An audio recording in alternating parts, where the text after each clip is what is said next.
साथियों, मैं अपना एक्साइटमेंट रोक नहीं पा रहा हूँ और जैसा आप बहुत सारे वीडियोस में काफ़ी लोगों तक ये पहुँच गया है, बट कुछ लोगों तक जो पहुँचा नहीं है वो मैं पहुँचाने की कोशिश करता हूँ कि आज का जो जजमेंट है, जो सुप्रीम कोर्ट में फ़ाइल हुआ था, आप सबको पता था, हम दिन रात यहाँ पे प्रयास कर रहे थे और जो जजमेंट आया है वो हमारे फेवर में आया दोस्तों, है ना। तो आप ये वीडियो के माध्यम से क्लियर समझ जाएंगे जो हमारे एडवोकेट ने आपको स्टेटमेंट दिया है, तो एक बार देखिएगा और समझिएगा और यही बोलूँगा, विजयी भव।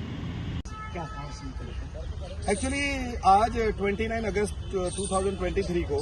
ये मैटर जो है सुप्रीम कोर्ट में लगा था।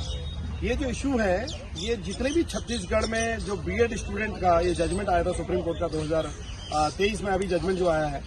उस जजमेंट में 2028 का जो नोटिफिकेशन था सुप्रीम कोर्ट ने उसको अल्ट्रा वायरस कर दिया, क्वैश कर दिया। तो इसका असर पूरे भारत को पड़ा है और हम जो आज अपेयर हुए थे वो छत्तीसगढ़ स्टेट के जो बीएड स्टूडेंट हैं उनकी तरफ से अपेयर हुए थे। छत्तीसगढ़ में क्या हुआ, छत्तीसगढ़ में जो नोटिफिकेशन निकाला था 2023 में, उस नोटिफिकेशन में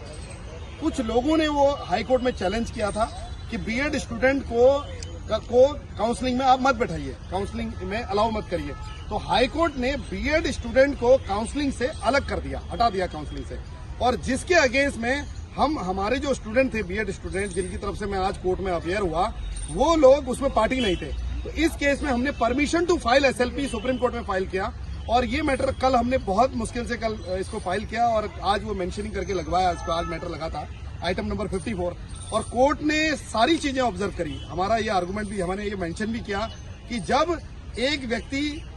चाहे आईएएस का एग्जाम हो या अदर एग्जाम हो, उसमें एक बीए स्टूडेंट भी कर सकता है, एमए स्टूडेंट भी, पीएचडी वाला भी, कोई भी अप्लाई कर सकता है। ये फंडामेंटल राइट है, राइट टू जॉब करना, right to education, right to job, वो जो राइट टू एम्प्लॉयमेंट। तो हमने ये बोला कि इस केस में ये जो मैटर है, इस मैटर में जो जजमेंट आया है वो 2023 का आया और 2018 से लेकर 2023 तक बहुत सारे स्टेट ने नोटिफिकेशन निकाले हैं जिसमें कि बीएड स्टूडेंट बैठे हैं और एग्जामिनेशन में सेलेक्ट हुए हैं और सेलेक्ट होने के बाद उनका जो काउंसलिंग होती है उसमें रोक दिया गया, जबकि ये जजमेंट रेट्रोस्पेक्टिव नहीं हो सकता है। इसलिए सुप्रीम कोर्ट ने आज ये ऑर्डर पास किया है कि जितने लोग एग्जाम में बैठ रहे हैं, जितने बोर्डों की काउंसलिंग कल होनी है, क्योंकि कल 30 तारीख को काउंसलिंग है, 30 अगस्त को, उनको बैठने दिया जाए। और हाई कोर्ट को ये डायरेक्शन दिया है कि हाई कोर्ट और उनको जो स्टेट को ये डायरेक्शन दिया गया कि जो अपॉइंटमेंट हो रहे हैं, जितने लोगों के अपॉइंटमेंट हो रहे हैं, उनमें ये क्लॉज डाला जाए कि जो भी उनके अपॉइंटमेंट हो रहे हैं वो outcome of the high court judgement में माने जाएंगे, क्योंकि मैटर हाई कोर्ट में पेंडिंग है। अब हाई कोर्ट का जजमेंट अगर बीएड स्टूडेंट के फेवर में आता है तो बीएड जितने लोगों का सिलेक्शन हुआ है वो कैंसिल होकर बीएड स्टूडेंट जो लोग काउंसलिंग में आए हैं उन सबका सिलेक्शन होगा। तो ये एक बहुत बड़ी ग्रेट न्यूज है बीएड स्टूडेंट के लिए। और कन्याकुमारी से बंगाल की खाड़ी तक जितने भी बीएड के स्टूडेंट हैं जिन्होंने 2018 से 2023 तक का एग्जाम दिया है और जिनका नोटिफिकेशन आया है, वो सारे लोग जो है इस एग्जाम में आने वाले फ्यूचर में बैठेंगे, उनका सिलेक्शन होगा,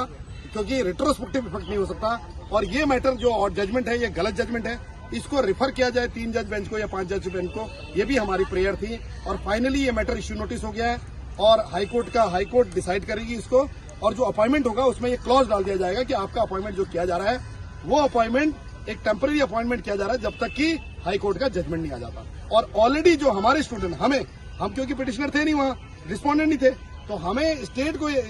जो पिटिशनर थे उनको ही डायरेक्शन दे दिया गया कि जितने भी रिस्पोंडेंट यहाँ पर हैं उनको पार्टी बनाया जाए। तो ये भारत के जितने बीएड स्टूडेंट हैं 2018 से लेकर 2023 तक का, उनके लिए बहुत बड़ी ग्रेट न्यूज है। यही आपको थैंक यू।